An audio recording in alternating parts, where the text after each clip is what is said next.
మీ ఇంట్లో మొదటి కోటీశ్వరుడు మీరే అవ్వాలనుకుంటున్నారా? ఈ ఫైనాన్షియల్ వెబినార్ లో ఇప్పుడే జాయిన్ అవ్వండి. నమస్కారం డాక్టర్ శ్రీ ఆచార్య అనంతకృష్ణ స్వామి గారు. సో వీడియో స్టార్ట్ చేసే ముందు క్లాసెస్ ఎప్పుడెప్పుడు ఎక్కడెక్కడ ఉండే అవకాశం ఉంటుంది అనేది తెలుసుకుందాం. ఎందుకంటే చాలామంది అడుగుతూ ఉన్నారు. సబ్జెక్ట్ మీద అవగాహన పెరిగింది, దాంతోపాటు అదొక వ్యాస్ట్ సబ్జెక్ట్ లాగా వెళ్ళిపోయిందండి. Thank you. మనకి ఇప్పుడు 2024 అండి. మనకి 19 మే నుంచి ఈ మేలో మనకి 19 హైదరాబాద్ క్లాస్ అండి. 2 జూన్ వచ్చి విజయవాడలో ఉంటుంది. 9th జూన్ వచ్చి అనంతపూర్లో అండి. 23 జూన్ వచ్చి విశాఖపట్నంలో ఉంటుంది. 30 జూన్ వచ్చి తిరుపతిలో ఉంటుంది. 7th జూలై వచ్చి రాజమండ్రిలో ఉంటుంది. ఇది కాకుండా మనకి ఈ మేలో 28, 29, 30 మనకి గోవా సెషన్స్ క్లాస్ ఉంది. 3 రోజులు. వీలైనంత తొందరగా ఎన్రోల్ చేసుకోండి, ఎందుకంటే చాలా రష్గా ఉంది సమ్మర్ కాబట్టి. అవును, గోవాలో మీ పిల్లలు కూడా మీరు తీసుకొని బాగా ఎంజాయ్ చేయాలి అనుకున్నటువంటి వాళ్ళు, అంటే ఒక సమ్మర్ వెకేషన్లో 3 days క్లాస్తో పాటు ఫ్యామిలీ అంతా ఎంజాయ్ చేయాలనుకున్నటువంటి వాళ్ళకి హెల్త్, వెల్త్, అబండెన్స్.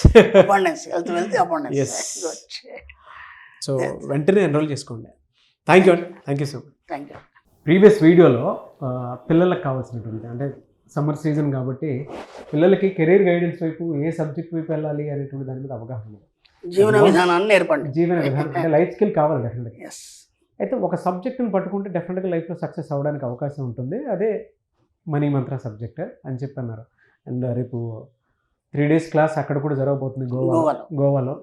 సో పిల్లలతో సహా మీరు కనుక వెళ్ళాలి అనుకున్నటువంటి వాళ్ళు, ఎవరైనా సమ్మర్ ట్రిప్ కిందకి వెళ్తూ ఉంటారు కదా, సో మీరు కనుక వెళ్ళాలి అనుకుంటే గోవాలో మనీ మంత్ర క్లాస్ అటెంప్ట్ చేద్దాం అనుకున్నటువంటి వాళ్ళు ఎవరైతే ఉన్నారో స్క్రీన్ మీద కనిపిస్తున్న నెంబర్కి మీరు కాల్ ఆర్ మెసేజ్ వాట్సాప్ చేసి ఎంజాయ్ చేసుకుని వెళ్ళచ్చు.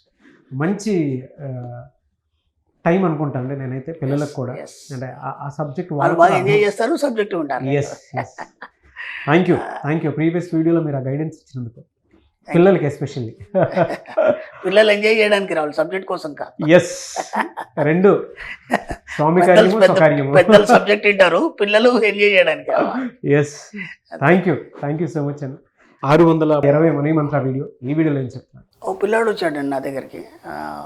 దాదాపు డిగ్రీ కంప్లీట్ అయిపోయింది, పీజీ కూడా కంప్లీట్ అయిపోయింది. అయిపోయిన తర్వాత ఏమండి నేను ఒక కోర్స్ చేయాలనుకుంటున్నాను.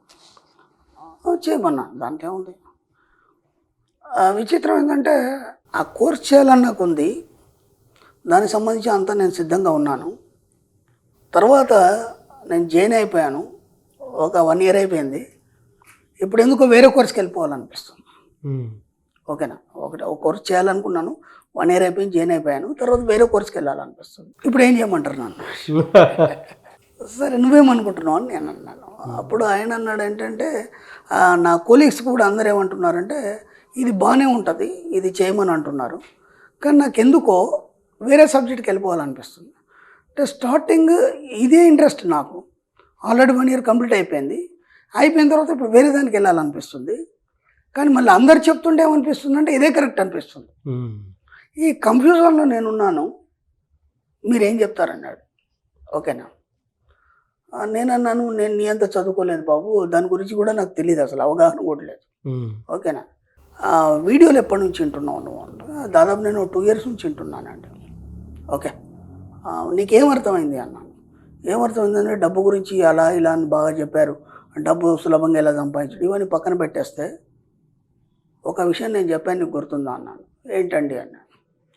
ప్రపంచంలో ఎవడి మాట వినకు, ప్రపంచంలో ఎవడి మాట వినకు, నీకేమనిపిస్తే చేయమని చెప్పాను తెలుసా లేదా? అవును సార్, మరి నాకు అడగడానికి ఎందుకు వచ్చావన్నా? నాకు అడగడానికి ఎందుకు వచ్చావు? అవునా కదా, ఇప్పుడు నేను చెప్పినా నువ్వు వినొద్దు, అయితే నువ్వు సబ్జెక్ట్ను పట్టుకున్నట్టు. నేను చెప్పినట్టు నువ్వు విన్నావు అనుకో, నువ్వు సబ్జెక్టులో లేనట్టు కదా. సింపుల్ కదా. కాబట్టి మన సబ్జెక్ట్లో మన ప్రపంచంలో ఎవరు చెప్పినట్టు వినాం. నీకు నువ్వు కానీ నీ మైండ్ ఏం చెప్తే అదే వింటాం. నేను ఇంతకుముందు కూడా 100,000 సార్లు చెప్పాను, నీ సబ్కాన్షియస్ మైండ్ నీకు ఎప్పుడైనా సరే ఉన్నతి వైపు ప్రయాణింపచేస్తుంది. సూత్రం ఏంటంటే నీ యొక్క సుప్త చేతనాత్మక మనసు నిన్ను ఎప్పుడు కూడా ఉన్నతి వైపు, సంపదల వైపు, అర్థమైందా, ఒక గొప్ప స్థాయి వైపు, ఒక అద్భుతం వైపు, ఇలాంటి వైపు మాత్రమే ప్రయాణం చేస్తుంది. అది నీకు సరైనప్పుడు మాత్రమే దాన్ని నీ దగ్గరికి తీసుకొస్తుంది. అర్థమైంది? అది నీకు సరైంది, నువ్వు దానికి తగ్గవాడి అన్నప్పుడు మాత్రమే అది నీ దగ్గరికి తీసుకొస్తుంది. ఇప్పుడు నేను ఇంతకుముందు కూడా చెప్పాను ఒక మాట, ఒక కోరిక నీలో జనించింది, ఒక కోరిక ఉద్భవించింది అంటే దానికి నువ్వు అర్హుడం అయినప్పుడు మాత్రమే ఆ కోరిక నీకు వస్తుంది. అప్పటిదాకా నీకు రాదు అది. ఇప్పుడు మీ కోలిక్స్ ఆఫ్ ఫ్రెండ్స్ 10 మంది ఉన్నారు, ఆ 10 మందిలో ఎవరికి రాని ఆలోచన నీకెందుకు వచ్చింది అంటే నువ్వు దానికి ఆ 10 మందిలో నువ్వే అర్హుడి కాబట్టి నీ దగ్గరకు వచ్చింది అది. కాబట్టి నీ సబ్ కాన్షియస్ మైండ్ నేను ఎక్కడికి తీసుకెళ్తుంది అంటే ఉన్నతి వైపు తీసుకెళ్తుంది. అది ఎప్పుడు నేను డిస్టర్బ్ చేయదు, ఎక్కడ నేను ఫెయిల్ చేయదు, అర్థమైంది? ఎక్కడ నిన్ను ఓడించదు, నేను గెలుపు వైపు మాత్రమే తీసుకెళ్తుంది, అద్భుతం వైపు మాత్రమే తీసుకెళ్తుంది, నిన్ను ఎప్పుడు ఉన్నత స్థితిలో ఉంచడానికి చూస్తుంది. ఇప్పుడు నువ్వు ఇటు వెళ్తావా అటు వెళ్తావా నీ ఇష్టం డిసైడ్ చేసుకో. ఎందుకంటే అది ఉన్నతి వైపు తీసుకెళ్తుంది కదా. ఇప్పుడు నువ్వు 1 year చేసిన కోర్స్ చేస్తావా, లేదంటే ఇప్పుడు కొత్తగా అనుకుంటున్నావు దీనివైపు వెళ్తావా?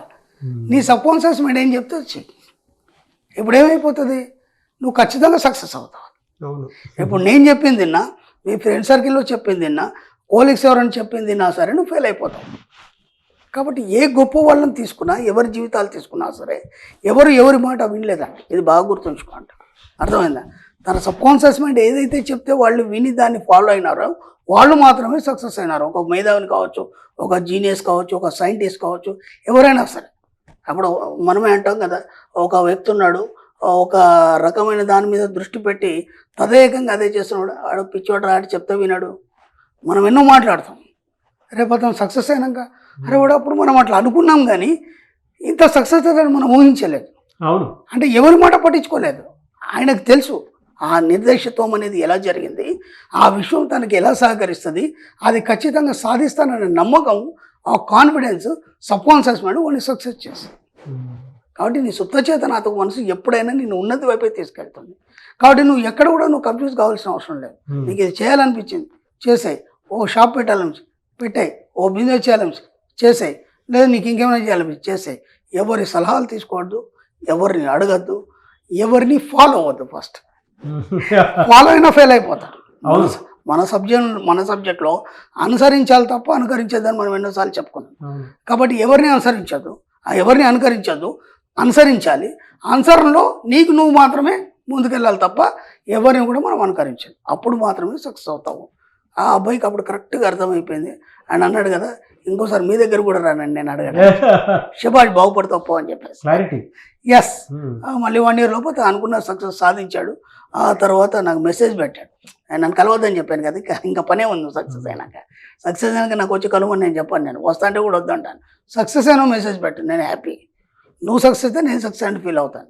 తర్వాత పెట్టాడు, గురుగారు మీరు చెప్పిందే కరెక్ట్, నేను ఎవరి మాట వినలేదు, నాకు ఏదైతే అనిపించిందో అది మాత్రమే చేశాను, నేను అనుకున్న కోర్సులో నేను ఈరోజు సక్సెస్ అయ్యాను, ఒక టాప్ లెవెల్లో ఉన్నాను. కొన్ని విషయాలు ఎక్కడ అనంటే చెప్పే మనిషిని బట్టి విలువ మారిపోతూ ఉంటుంది, ఉండే ప్లేస్ని బట్టి ఆలోచన మారిపోతూ ఉంటుంది. అందుకే చెట్టు కింద బుద్ధుడి జ్ఞానోదయం అయింది అంటే అంత ఊరికే విషయం. అది కొంతమంది గురువుల దగ్గరే, అది పిల్లలైనా ఫ్యామిలీ అయినా ఇంకొకళ్ళ దగ్గరకైనా సరే, వెంటనే ఆరా పడగానే మనిషి తాలూకు ఆలోచనలు మారిపోతూ ఉంటాయి. అలాగే పిల్లోడికి ఆ విధంగా అంటే చెట్టు కిందనే బుద్ధుడికి జ్ఞానోదయం ఎందుకంటే ఆయన అక్కడ నుంచి జరగలేదు, అక్కడే కూర్చుంటాడు. నువ్వు ఎక్కడైతే కూర్చుంటావో అక్కడనే ఇన్నర్ మైండ్ ఉంటుంది కదా, అదే చెట్టు. ఆ చెట్టు ఉండే వాళ్ళు నువ్వు ఉంటావు కాబట్టి ఇన్నర్ మైండ్ నీకు సరైన దారి చూపిస్తుంది అంతే. చెట్టు కింద ఆయన కూర్చున్నాడు అని కాదు, ఇన్నర్ మైండ్ దాంతోనే కలిసి ఉంటావు అక్కడ, అందుకని జ్ఞానోదయం అయిపోతుంది అంతే. బయట ఎక్కడెత్తుకోవాల్సిన అవసరం లేదు. అంటే స్పిరిచువల్ ఆస్పెక్ట్ నుంచి చూసినప్పుడు కొంతమంది మనుషులు కలిసినప్పుడు, కొన్ని ప్లేసెస్కి వెళ్ళినప్పుడు, కొంతమంది గురువుల మాట విన్నప్పుడు ఆటోమేటిక్గా ఆలోచన మారుతూ ఉంటుంది. ఈవెన్ మనం ప్రాక్టికల్గా చూసుకున్నాం స్కూల్లో అక్కడ ఉన్నటువంటి రేస్ ప్రభావం, ఆరా ప్రభావం, అంతకంటే ఏం లేదు. అలాగే అక్కడ పాజిటివ్ వైబ్రేషన్ ఉంది, ఆ వైబ్రేషన్ వాళ్ళకి ఒక రకమైనటువంటి క్రియేట్ చేస్తుంది. Anyway sir, thank you so much doctor Shri Acharya. Suman టీవీలో మీ పర్సనల్ అండ్ బిజినెస్ ప్రమోషన్స్ కోసం కింది నెంబర్కి కాంటాక్ట్ చేయండి.